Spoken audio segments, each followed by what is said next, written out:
Welcome to geometry class. Today we'll talk about the properties of parallelograms. Before we get into that, we at least need to know what a parallelogram is. Let's talk a little bit about some special quadrilaterals. The first one, of course, is a parallelogram. By definition, a parallelogram is a quadrilateral with two pairs of parallel sides.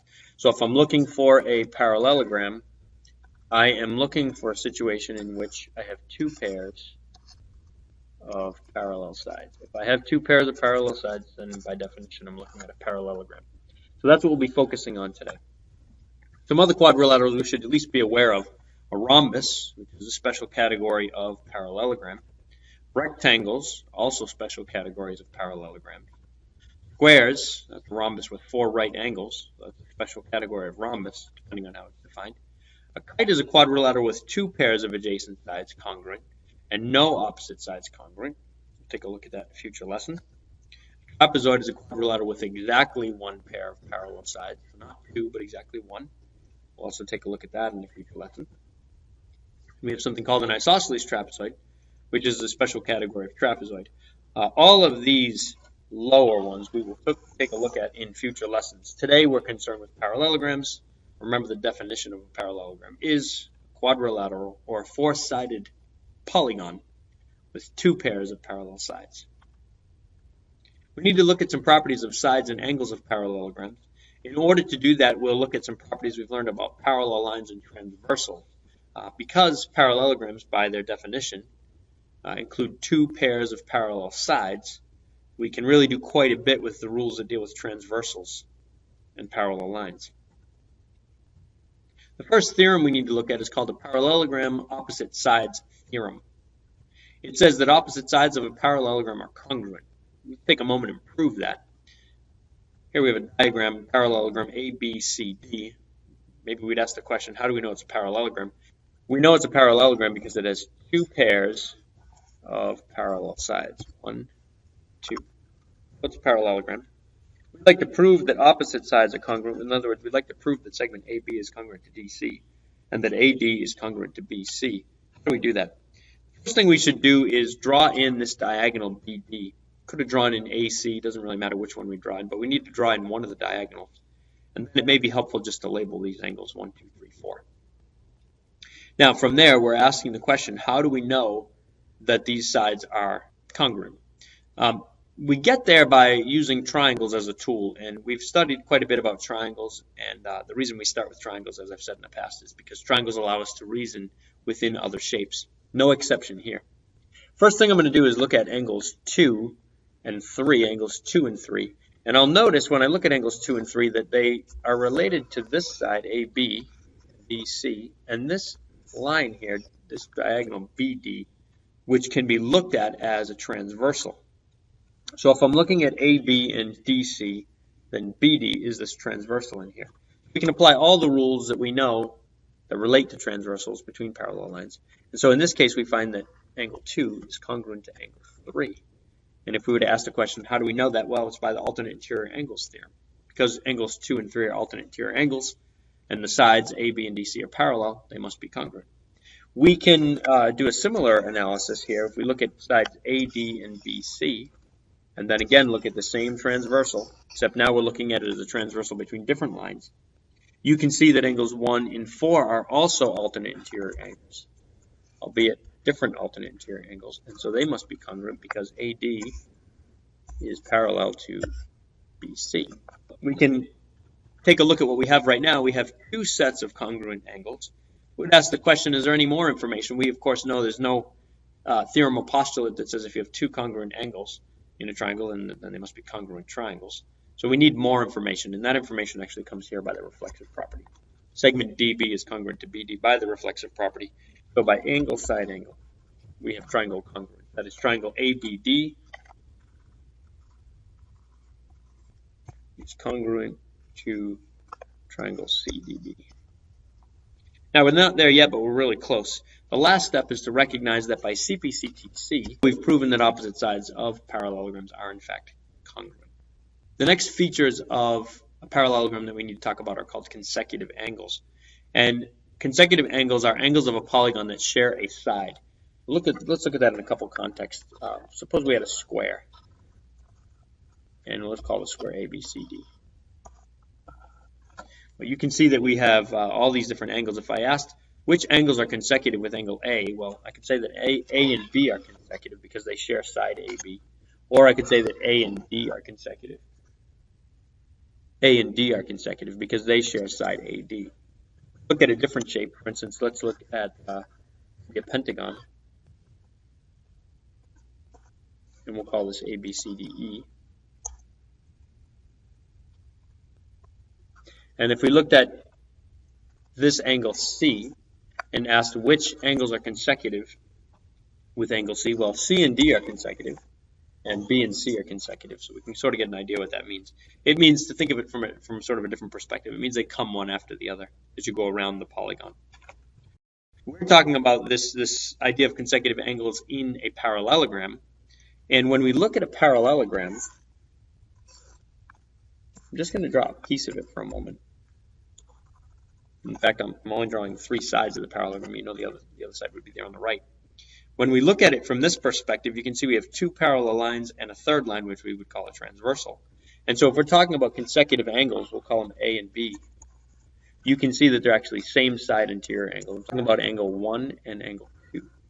Same side interior angles, which means the same side interior angles theorem applies, which, extending that, the next step we need to take, says that angle 1 and angle 2, that they are supplementary. And in fact, that's the rule that we're going to end up with. When we look at this in a parallelogram, we find that consecutive angles of a parallelogram are supplementary. And this applies in 4 different angle pairs. So we'll call these angles 1, 2, 3, and 4. And we'll put our parallel signs in here so we know this is a parallelogram. Like this. And so we can find here that angles 1 and 2 are same side interior angles. So they're supplementary. Angles 1 and 4 are same side interior angles if we look at these 2 lines here and this bottom line. So those are supplementary. Angles 3 and 4 are supplementary, and of course angles 2 and 3 are supplementary. So we have 4 different pairs of supplementary angles in a parallelogram.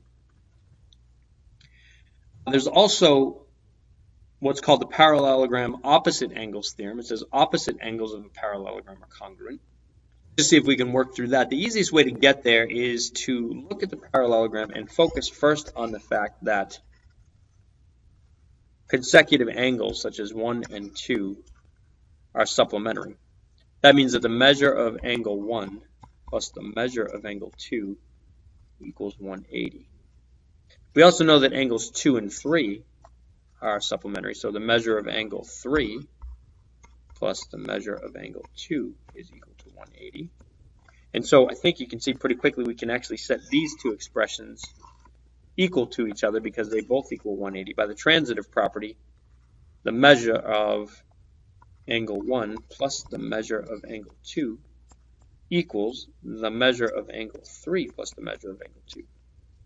And so simply subtracting the measure of angle 2 from both sides yields that the measure of angle 1 is equal to the measure of angle 3.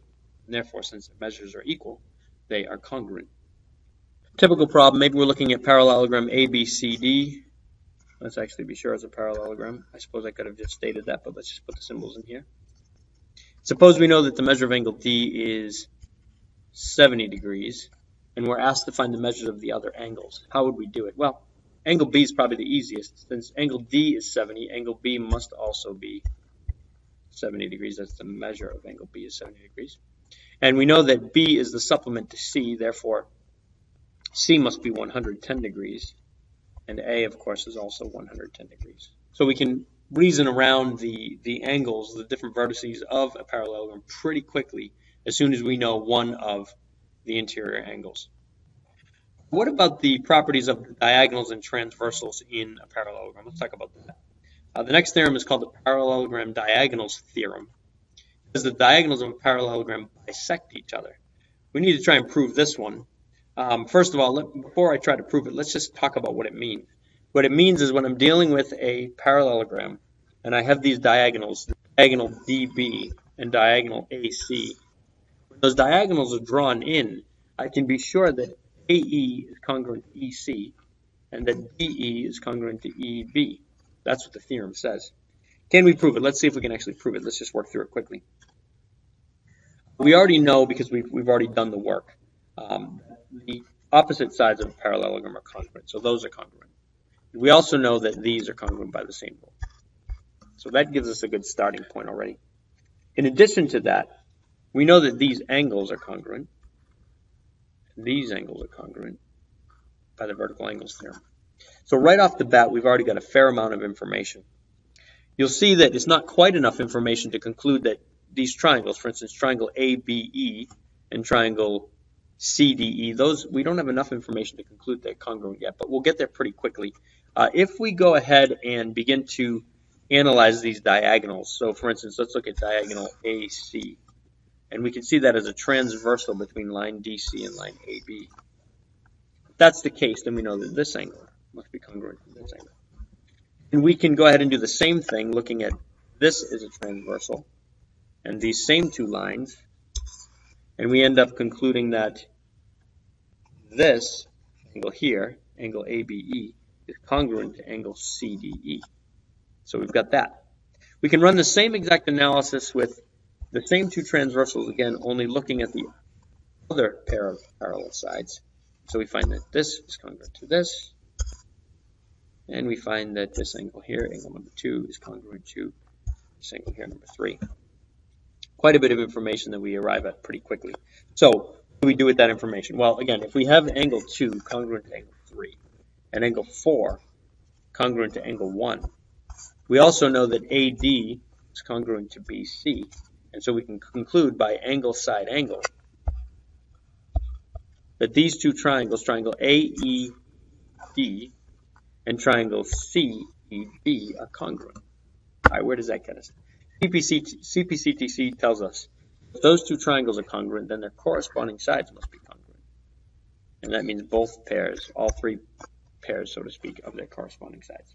So we end up right there knowing that, okay, if this segment EB is congruent to ED, so we can tell that if DE is congruent to EB, that means point E is the midpoint of DB, which means that AC is the bisector of DB.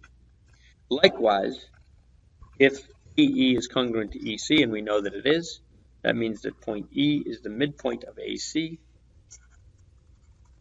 and therefore DB is the bisector of AC. So each of the diagonals bisects the other diagonal. Typical problems we might run into in this context, maybe we know that this is 6 units and we're asked to find AE. Find AE, and of course that means find the length of segment AE. Oh, we know it's 6. How do we know it's 6? Because we know that these two diagonals bisect each other, and therefore this must be 6. We still don't know anything about this segment or any of these segments yet, but we do know that the two segments there are congruent, AE and EC. Be careful about one other thing that I should at least mention.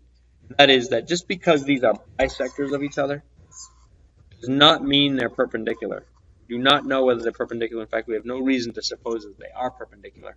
So please don't make that mistake. Those are the rules we need to know about parallelograms. Make sure you work through a few practice problems. If you have any questions, shoot me an email.